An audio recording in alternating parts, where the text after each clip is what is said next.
Why do some people do so well in life, while so many more do not? And the first thing let's talk about is the magic word. The experts call it the most important word as far as the results we get from life are concerned in this or any other language. And that word is attitude. It is our attitude toward life which will determine life's attitude toward us. Let's face the fact honestly that we shape our own lives, and the shapes of them will be determined by our attitudes. A person with a poor attitude toward learning, for example, isn't going to learn much until he changes his attitude. If we take the attitude that we cannot do something, we generally will not do it. An attitude of failure, and we're whipped before we start.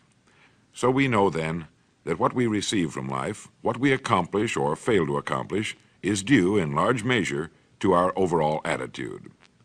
William James of Harvard University put it this way: "The greatest discovery of my generation is that human beings can alter their lives by altering their attitudes of mind." And isn't it wonderful that we have this measure of control? Before we start talking about our attitude toward the world, let's talk about our attitude toward ourselves, since it is the attitude we take toward ourselves which determines our attitude toward the world.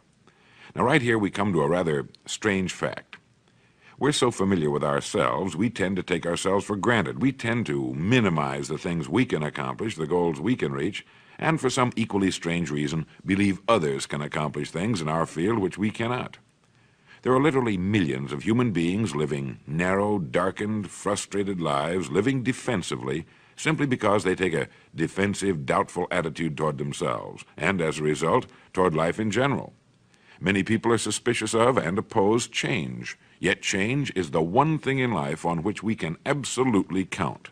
People who stay young all the years of their lives not only welcome change, but see it for what it really is: new opportunity, new chances for further fulfillment. Attitude is a reflection, a result of a person's will. It is incalculably powerful. It can bring about marvelous results for us, but we need to train it patiently, day by day. Now let's talk about the attitudes of people who are successful, the top 5% of the people who go sailing through life from one success to another and who, even when they fail at something, shrug it off and head right out again. No matter who the person is or what he does, men and women in sales, business executives, people in all the professions, wives and mothers, students, top people in the armed forces, public servants, men and women in the service of religion, working men and women in all fields of endeavor, wherever you find a person doing an outstanding job and getting outstanding results, you will find a person with the right kind of attitude. These people take the attitude toward themselves that they can accomplish what they set out to accomplish, that there's no good reason on earth why they can't be competent, successful. They have a healthy attitude toward themselves and, as a result, toward life and the things they want to accomplish. And because of this, they achieve some remarkable things, and they come to be called successful, outstanding, brilliant, lucky, and a lot of other things. They're quite frequently no more brilliant or outstanding than the majority of the people by whom they're surrounded. But they did develop the right attitude, and they found their accomplishments not too difficult, and many times surprisingly easy, simply because it seems that so few are really trying, really believe in themselves. Successful people come in all shapes and sizes and in widely varying degrees of intelligence, background, and so on. But they all have one thing in common. They expect more good out of life than bad. They expect to succeed more than they fail. If you want something worthwhile, take the attitude that there are a lot more reasons why you can have it than there are that you cannot, and set out to earn it. Go after it, work at it, ask for it, and 9 times out of 10, you'll get it. Our environment is really a mirror of our mental attitude. If we don't like our environment, we have to change our attitude first. Now, the world plays no favorites. It's impersonal. It doesn't care whether we change or not. Adopting a good, healthy attitude toward life doesn't affect the world and the people in it nearly as much as it affects us. It would be impossible to even estimate the number of jobs which have been lost, the number of promotions missed, the number of sales not made, the number of marriages ruined by poor attitudes. But you can number in the millions the jobs which are held but hated, the marriages which are tolerated but unhappy, all because of people who are waiting for the world and others to change toward them, instead of being big enough and wise enough to at least make a test which will prove beyond any shadow of a doubt where most or at least a big part of the trouble lies. Studies made of the lives of literally thousands of successful people have shown that they radiate confidence, assurance, they expect success, and they get success. You can spot these people by the way they walk, by the way they look and act. You can feel it about them when they enter a room. They may be short and fat, or tall and thin, or any combination in between, but they have about them the attitude of success. In the record Greener Pastures, I'll get into this next statement, but right now I want you to realize, if you don't already, that in 5 years or less, you can get right to the top of the work you're now doing. I know this, but the important question here is, do you know this? The minute you do know it, you'll have this right attitude I'm talking about. The easiest and most effective means of forming a good attitude habit is to begin to act as though you have a good, positive, expectant attitude toward life. That's right. Begin right now to walk, act, and look as though you belong to this group. If you're already in the top 5%, you'll know what I mean. If you've never tried it, you'll be amazed at what happens. Actions trigger feelings, just as feelings trigger actions. Now, let me tell you of a little test you can make which will prove beyond any shadow of a doubt that a good attitude can change a person's life as dramatically as walking from a darkened room into the bright, clear light of day. Not long ago, I read a line which went, "Life is dull only to dull people." This is true, but it also could have read, "Life is interesting only to interesting people," or "Life is successful only to successful people." Now, what I'm trying to say is that you must first become, mentally, from an attitude standpoint, that which you wish to achieve. A famous restaurateur was being interviewed by a reporter who asked, "When did you become successful?" He replied, "I was successful when I was sleeping on park benches, because I knew what I wanted to do and that I would do it." In short, his attitude had been one of success, of expecting success, long before the material, the tangible rewards of success had been earned. We'll get into this particular phase of Lead the Field in record number 3, A Worthy Destination. But for now, remember that a person must act, look, and because of these things, feel successful before the success he seeks can come.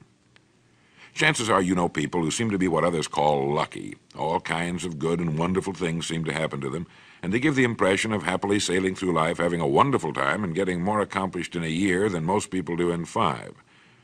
This has been figured out fairly scientifically, and if anyone will conscientiously go about the test I'm going to recommend, and stay with it every day for the next 30 days without fail, that person can join this small, happy, and extremely productive group of people.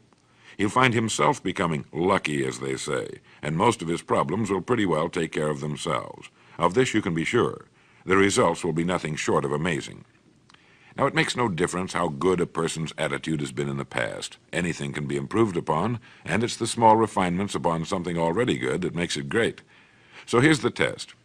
For the next 30 days, act toward the world, everything and everyone with whom you come in contact, with the attitude which represents the kind of results you want to achieve. That is, if the result you want is more success in what you're doing, act as though you are already in possession of the success you seek. If you want others to treat you with admiration and respect, treat others with admiration and respect first. Have you ever stopped to think of this? Every human being on earth is the most important human being on earth as far as he or she is concerned. You may never get anyone to admit it, but it's a fact. So for the next 30 days, treat every person with whom you come in contact as the most important person on earth, remembering as you do so that as far as that person is concerned, he is. Now, the reason I say treat everyone in this fashion is mainly because this is the way human beings ought to treat each other, and because it will help you form a habit that will bring you amazing and delightful results for the rest of your life. Have you ever noticed that the higher you go in any organization of value, the nicer the people seem to become? You see, the bigger the person, the easier it is to talk to him, to get along with him, to do business with him. Do you know why? It's because he's got a good attitude, and people with the best attitudes just naturally gravitate toward the top. So for 30 days, act toward others and the world at large in exactly the same manner you want the world and others to act toward you. Treat your wife or husband as the person he or she really is, the most important person in your life, and the same with the children. Carry out into the world each morning for 30 days the kind of attitude you would have if you were the most successful human being on earth. and notice how it quickly develops into an habitual attitude. When a person does this, he should realize he has already placed himself on the road to what he seeks.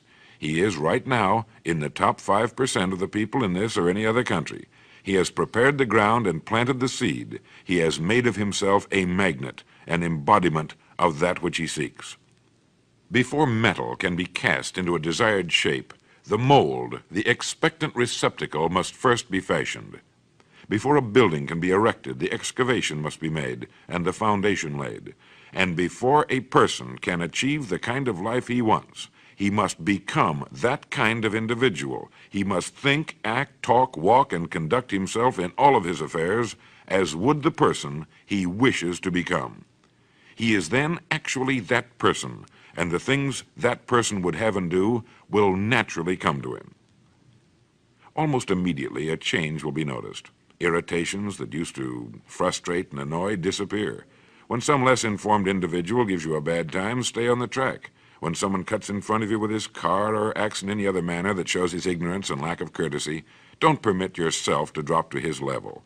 Pity him, for that's what he really deserves. That's the very group a person doesn't want to belong to, and if he acts like them, well, let's face it, he belongs with them. There's nothing in the world that men, women, and children want and need more than the feeling that they're important, that they're needed and respected. They will give their love, their affection, their respect, and their business to the person who fills this need. So the magic word is attitude.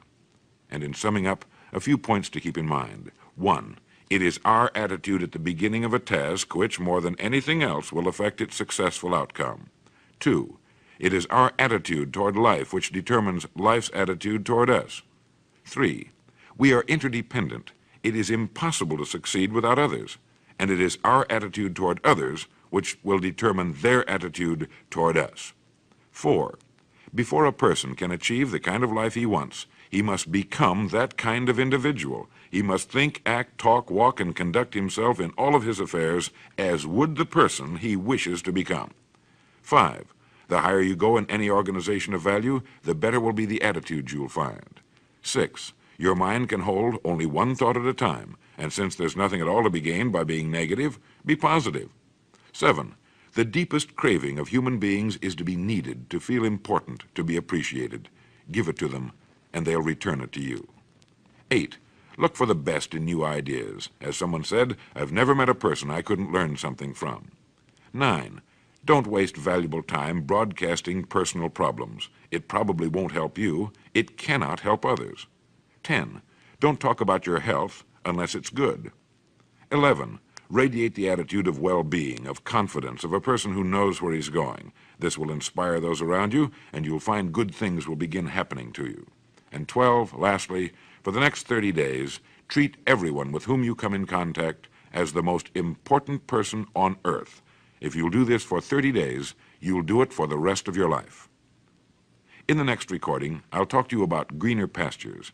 But now in closing, remember the words of Walter Dill Scott of Northwestern University. Success or failure in any undertaking is caused more by the mental attitude even than by mental capacities. Thank you.